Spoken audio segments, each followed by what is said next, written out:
İbranilərə məktub 10-cu fəsil. Qanunda gələcək nemətlərin əsli deyil, kölgəsi var. Buna görə də qanun ildən ilə daimi bir surətdə təqdim olunan eyni qurbanlar vasitəsilə Allaha yaxınlaşanları əsla kamil eləyə bilməz. Əks təqdirdə bu qurbanların təqdim olunmasına son qoyulardı. Çünki ibadət eləyənlər bir dəfəlik təmizlənəndən sonra artıq günahlarına görə vicdan əzabı çəkməzdilər. Amma bu qurbanlar vasitəsilə insanlar ildən ilə günahlarını yadlarına salır.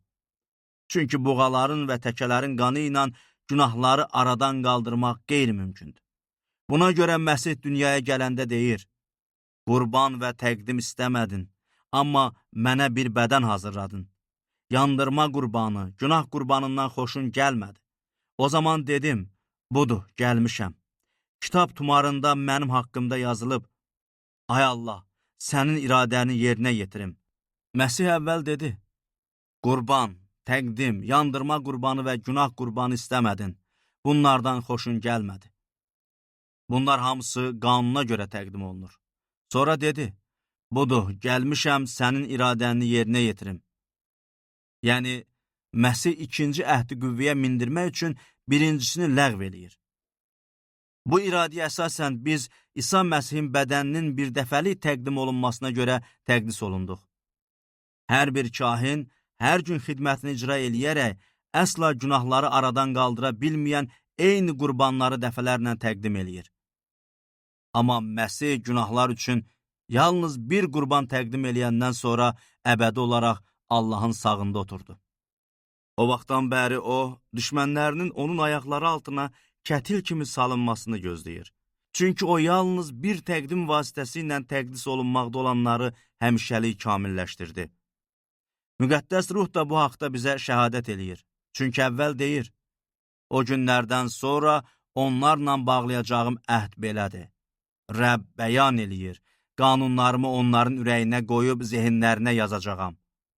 Sonra deyir, günahlarını və qanunsuzluqlarını yada salmayacağam. Günahların bağışlanması olanda isə artıq günah üçün təqdim eləmə yoxdur. Nəsihət və xəbərdarlıq. Beləliklə, ey qardaşlar, İsa'nın qanı sayəsində ən müqəddəs yerə daxil olmağa cəsarətimiz çatır. O bizə pərdədən, yəni öz cismindən keçən yeni və canlı bir yol açmışdı. Həm də o, Allahın evi üçün cavabdeh olan böyük bir kahinimizdir.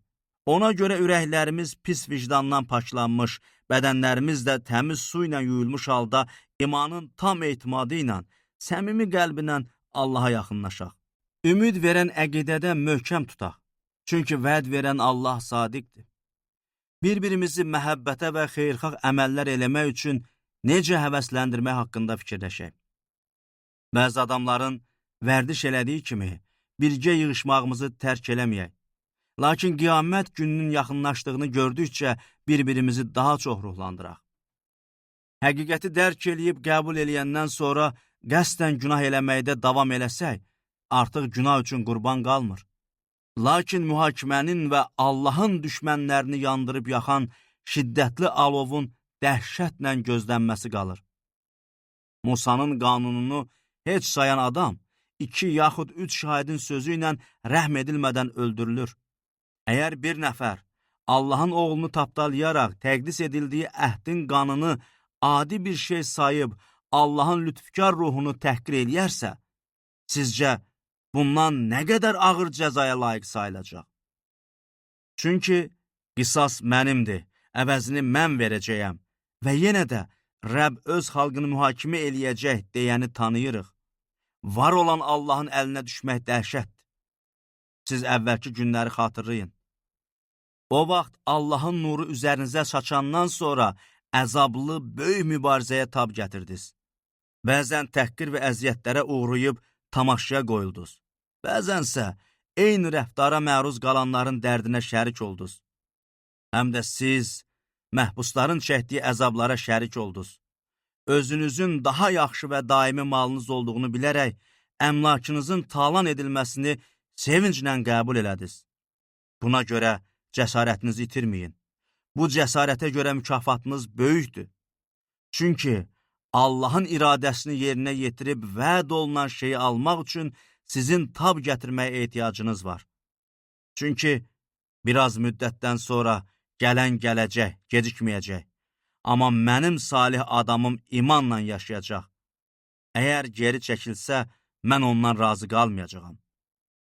Biz isə geri çəkilib həlak olanlardan deyilik. İman eləyib canlarının xilasına nail olanlardanıq.